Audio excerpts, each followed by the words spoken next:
بسم اللہ الرحمن الرحیم الحمد للہ رب العالمین وصلی اللہ وسلم وبارک علی عبدہ ورسولہ نبینا محمد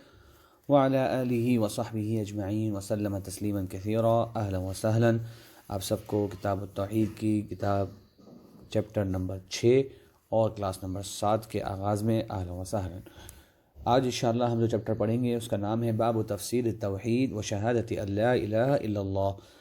توحید کی تفسیر کا بیان، توحید کی وضاحت کا بیان، اور اس بات کا بیان کہ نہیں ہے کوئی معبود برحق مگر اللہ تبارک و تعالی، اس بات کی گواہی دینا۔ تو تفسیر توحید، توحید کی وضاحت جو ہے وہ اس چیپٹر میں آئے گی۔ پچھلے چیپٹرز میں جس طرح سے آپ سن چکے ہیں، توحید کی حقیقت بیان ہوئی، اس کی فضیلت بیان ہوئی، شرک سے ڈرایا گیا، اور اس طرف بھی بتایا گیا کہ کس طرح سے مسلمان جو ہے وہ توحید کی طرف لوگوں کو دعوت دے۔ اب توحید کی وضاحت آ رہی ہے کہ توحید ہے کیا، اور توحید کی وضاحت جو ہے وہ دو انداز سے ہوگی۔ ایک یہ کہ اس کی حقیقت واضح کی جائے کہ توحید کہتے کسے ہیں۔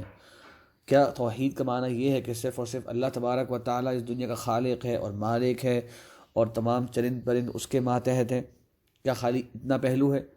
یا توحید کا معنی یہ ہے کہ صرف انسان جو ہے وہ دل سے اللہ تعالیٰ کی ان مخلوقات کو دیکھے، اس پہ غور و فکر کرتا رہے، یا ان تمام مخلوقات پر غور و فکر کرنے کا نتیجہ اخذ کرے کہ اس تمام کائنات کو بنانے والا چونکہ اللہ تبارک و تعالیٰ ہے تو عبادت کا حقدار بھی وہی اللہ تبارک و تعالیٰ ہے۔ تو یہ ہے اصل کائنات پر تدبر اور غور و فکر کرنے کا نتیجہ، کہ پھر بندگی بھی جو ہے وہ صرف اور صرف اللہ تبارک و تعالیٰ وحدہ لا شریک لہ کی ہوگی۔ دوسرا، جب مؤلف کہتے ہیں کہ اب ہم توحید کی تفسیر بیان کر رہے ہیں، تو ہو سکتا ہے میرے اور آپ کے ذہن میں آئے کہ پتہ نہیں کتنی لمبی لمبی اب وہ اپنی باتیں بتائیں گے،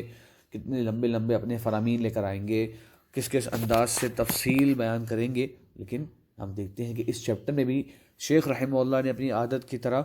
اس میں بھی 5 قرآن و حدیث کے دلائل جمع کر لیے، 4 آیات پیش کر دی اور 1 حدیث پیش کر دی۔ تو گویا وہ اشارہ دے رہے ہیں کہ توحید کی تفسیر بھی جو ہے وہ قرآن و حدیث سے ہی کی جائے گی۔ توحید کی تفسیر کے لیے ضروری نہیں کہ ہماری تمام جو ہے وہ وضاحتیں شامل ہوں، بلکہ قرآن و حدیث کے ہی اتنے نصوص مل جائیں گے جو توحید کا مفہوم ہمارے سامنے واضح کر دیں گے۔ تو آئیے دیکھتے ہیں کہ کون کون سی آیات و احادیث اس ٹاپک میں شیخ رحمہ اللہ نے ذکر کری۔ پہلی آیت فرماتے ہیں اللہ تبارک و تعالی اولئک الذین یدعون یبتغون الی ربہم الوسیلۃ ایہم اقرب ویرجون رحمتہ ویخافون عذابہ۔ یہاں پہ اللہ تبارک و تعالی مشرکین کا ایک عمل بیان فرما رہے ہیں کہ جنہیں یہ لوگ پکارتے ہیں، مشرکین غیر اللہ کو پکارا کرتے تھے، نیک صالحین کو، بتوں کو، پتھروں کو، ان طرح کی اشیاء کو پکارا کرتے تھے، تو جنہیں یہ پکارتے ہیں اللہ کے علاوہ، یبتغون الی ربہم الوسیلہ، جنہیں تم پکار رہے ہو وہ خود اللہ تبارک و تعالی کی طرف وسیلے کو تلاش کر رہے ہوتے ہیں۔ مطلب وہ نیک صالحین جو تھے، انبیاء کرام، فرشتے، اور بعض روایت میں آتا ہے جنہوں کو یہ لوگ پکارا کرتے تھے وہ تو خود اللہ تبارک و تعالی کی طرف وسیلہ تلاش کرتے ہیں، مطلب وہ خود اللہ کے محتاج ہیں، وہ اپنے آپ کو اللہ کا محتاج سمجھتے ہیں، وہ چاہتے ہیں اللہ تعالیٰ کی رحمت،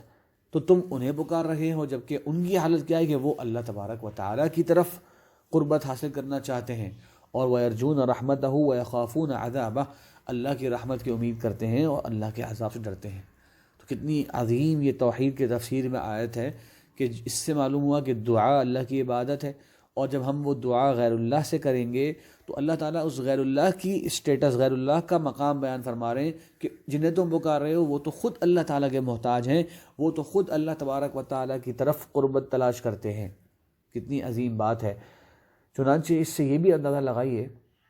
کہ یہاں پر اللہ تبارک و تعالیٰ نے اپنے نیک بندوں کی جو صفت بیان کری، وہ کیا بیان کری کہ وہ اللہ سے محبت کرتے ہیں، یعنی اللہ سے امید رکھتے ہیں اور اللہ کا خوف۔ تو اللہ کی محبت، اللہ سے امید اور اللہ کا خوف، یہ موحد کی صفات ہوتی ہیں۔ بعض علماء نے بڑی خوبصورت بات کی، کہا کہ جس نے اللہ تعالیٰ سے صرف اس طرح محبت کی، جس نے اللہ کی اس طرح بندگی کی کہ صرف وہ اللہ سے محبت کرتا ہے۔ ہمارے یہاں بھی کچھ لوگ کہتے ہیں نا کہ اللہ تعالیٰ سے ڈرو مت، صرف اللہ سے محبت رکھو، اللہ تعالیٰ کی ذات جو ہے وہ محبت کی حقدار ذات ہے، ایسی باتیں بھی کرتے ہیں۔ تو صرف اور صرف جو محبت سے عبادت کرے گا، صرف اور صرف، تو وہ آہستہ آہستہ دین کو چھوڑ بیٹھے گا، زندقت میں پڑ جائے گا کہ ہر طرح کے برے کام کر رہا ہوں، پھر کہہ رہا ہوں کہ میں تو جی اللہ سے محبت کرتا ہوں۔ دوسرا جو صرف اور صرف امید رکھے گا کہ بس اللہ تعالیٰ غفور رحیم ہے، اللہ تعالیٰ معاف کرنے والا ہے، بس جناب دنیا ہے جیسے جیسے گزارو، تو یہ جو ہے وہ ارجاء کے عقیدے کا شکار ہو جائے گا۔ ارجاء یہ مرجئہ ایک فرقہ تھا جو کہا کرتے تھے کہ بھائی ایمان لے آئے ہو، اب عمل کی جو ہے کوئی ضرورت نہیں، بس ایمان ہونا کافی ہے۔ اور جو صرف اور صرف خوف کے ذریعے اللہ کی عبادت کرے گا، یعنی ہمیشہ خوف کو ہی مقدم رکھے گا، بس اللہ سے ڈرنا ہی ہے، تو اس کے اندر جو ہے یہ خارجی صفات جو ہے آ جائیں گی، خوارج کی صفات جو آ جائیں گی، جو اللہ کی رحمت کو اکثر پیچھے کر دیتے ہیں اور صرف خوف کے پہلو کو جو ہے وہ آگے رکھتے ہیں۔ تو یہ تینوں ایکسٹریم سے ایک مسلمان کو بچنا ضروری ہے، نہ ہی صرف اور صرف اللہ سے محبت کے ساتھ بات کی جائے گی، نہ ہی صرف اور صرف اللہ سے امید، اور نہ ہی صرف اور صرف اللہ کے ساتھ خوف، بلکہ یہ تینوں صفات ایک مومن میں جمع ہونی چاہیے کہ اللہ سے محبت بھی دل میں ہو، اللہ تعالیٰ سے اجر کی امید ہو، اور اللہ تعالیٰ کے عذاب کا خوف ہو۔ جب تینوں جمع ہوں گے تو انسان حقیقی معنی میں موحد ہوگا، اور تب صحیح معنی میں وہ توحید کی تحقیق کرنے والا ہوگا، اور جو بدعتی ہمارے معاشرے میں ان تمام صفات میں سے کچھ بعض کو لے لیتے ہیں، ان سے بھی اس انداز سے انسان بچ جائے گا۔ تو اس آیت کا انشاءاللہ واضح ہوگی آپ کے سامنے کہ یہاں پہ اللہ تبارک و تعالیٰ نے جن لوگوں سے تم لوگ تعلق بناتے ہو، ان کو پکارتے ہو، اللہ نے ان کا مقام بیان کر دیا کہ وہ تو خود فرشتے، انبیاء کرام، صالحین جو تھے وہ اللہ کی طرف رجوع کرنے والے ہوا کرتے تھے۔ دوسری دلیل وَإِذْ قَالَ إِبْرَاهِيمُ لِأَبِيهِ وَقَوْمِهِ إِنَّنِي بَرَاءٌ مِّمَّا تَعْبُدُونَ، یہاں اللہ تبارک و تعالیٰ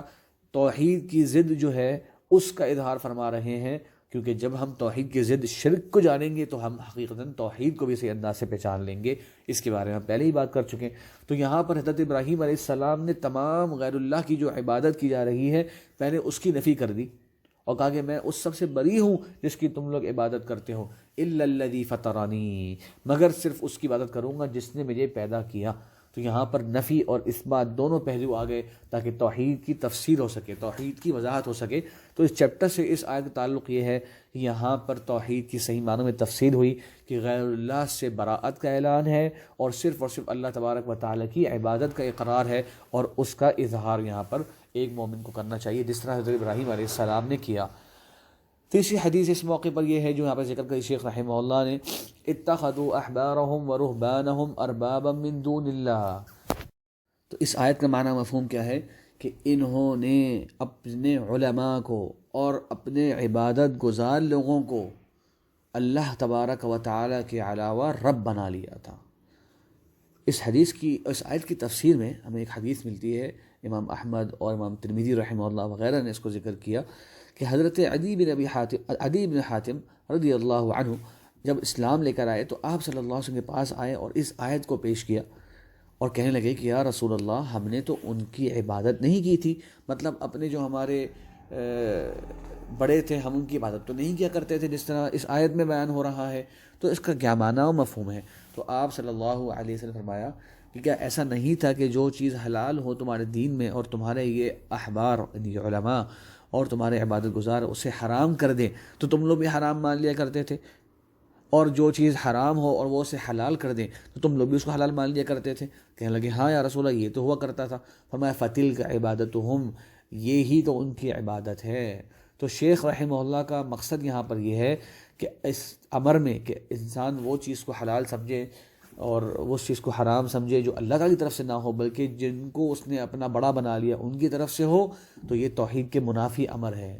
یہ توحید کے ضد امر ہے۔ توحید کا تقاضا کیا ہے کہ حلال و حرام کا حق بھی صرف اور صرف اللہ تبارک و تعالیٰ کو دیا جائے، اس کے ساتھ کسی اور کو شریک نہ ٹھہرایا جائے۔ اسی طرح کا معاملہ اگلی حدیث میں اگلی آیت میں آتا ہے، فرمایا اللہ تعالیٰ نے وَمِنَ النَّاسِ مَن يَتَّخِذُ مِن دُونِ اللَّهِ أَندَادًا يُحِبُّونَهُمْ كَحُبِّ اللَّهِ، یعنی کچھ لوگوں میں سے کچھ ایسے ہیں جنہوں نے اللہ تبارک و تعالیٰ کے علاوہ ایسے مشرکین بنا لیے ہیں، ایسے اللہ تعالیٰ کے ساتھ شریک ٹھہرا لیے ہیں جن سے وہ اس طرح محبت کرتے ہیں جس طرح سے اللہ سے محبت کی جاتی ہے۔ تو ہونا چاہیے توحید کا تقاضا یہ ہے کہ اللہ تعالیٰ کی محبت میں کسی کی محبت کو شامل نہ کیا جائے، اللہ تعالیٰ سے محبت سب سے بڑھ کے ہو، اللہ تعالیٰ کی محبت میں کسی کو شریک نہ ٹھہرایا جائے۔ لیکن یہ لوگ اللہ تعالیٰ کے ساتھ شریک جو ٹھہراتے ہیں ان سے اس طرح کی محبت کرتے ہیں جس طرح اللہ سے محبت کی جاتی ہے۔ ذرا غور کیجئے، اللہ تعالیٰ نے اس کو مذموم قرار دیا کہ اس طرح سے محبت کی جائے جس طرح اللہ سے کی جاتی ہے۔ تو اگر حالت یہ ہو کہ ان سے محبت اللہ سے بھی زیادہ کر دی جائے، ان کا ذکر اور ان کا اہتمام اور ان کو خوش کرنے کی کوششیں اللہ سے بھی زیادہ ہو جائیں، زبان پہ، فکر میں، سوچ میں کسی مخلوق کا ذکر اتنا آنا شروع ہو جائے جتنا اللہ کا بھی نہ ہو، تو یہ تو اس سے بھی بڑا جرم ہو جائے گا اور اس سے ہی بڑا گناہ ہو جائے گا۔ تو اللہ تبارک و تعالیٰ نے یہاں پر اس امر کی بھی مذمت فرمائی۔ اللہ تعالیٰ ہمیں اس توحید کی تفسیر کو صحیح معنوں میں سمجھنے کی توفیق عطا فرمائے۔ پھر فرمایا آپ صلی اللہ علیہ وسلم نے، من قال لا الہ الا اللہ وکفر بما یعبد من دون اللہ حرم مالہ ودمہ، جس نے کہا کہ لا الہ الا اللہ، نہیں ہے کوئی معبود مگر اللہ تبارک و تعالیٰ، نہیں ہے کوئی معبود برحق مگر اللہ تبارک و تعالیٰ، اور اس کے علاوہ تمام امور جن کی عبادت کی جاتی ہے، چاہے وہ مخلوق ہوں، مخلوق میں فرشتے ہوں، انبیاء کرام ہوں، نیک صالحین ہوں، بزرگان دین ہوں، یا پھر پتھر ہوں، درخت ہوں، جس شے کی بھی عبادت کی جاتی ہے اللہ کے علاوہ، اس سب کا اس نے انکار کر دیا، تو اب اس کی جان اور مال جو ہے وہ مسلمانوں پر حرام ہو گئی، اور اب اس کی جان اور مال کا پاس رکھنا یہ میرے اور آپ کے ذمے ہے، مسلمانوں کے ذمے ہے۔ تو یہاں معلوم ہوا کہ صرف اور صرف اس بات کا اقرار کافی نہیں ہے کہ میں اللہ تعالیٰ کی عبادت کرنے والا ہوں، بلکہ غیر اللہ کی عبادت کی نفی بھی ساتھ ساتھ ضروری ہے۔ جو غیر اللہ کی عبادت لوگوں میں رائج ہے یا ہماری سوسائٹی میں رائج ہے، اس کے بارے میں یہ موقف ہونا چاہیے کہ یہ باطل ہے، یہ ناجائز کام ہو رہا ہے، یہ غیر اللہ کے سامنے جو ہے یہ امور ہو رہے ہیں، یہ اللہ تعالیٰ اس کو راضی نہیں ہے، اس کو پسند نہیں فرما رہے۔ اللہ تعالیٰ ہمیں عمل کی توفیق عطا فرمائے۔ واللہ تعالیٰ اعلم۔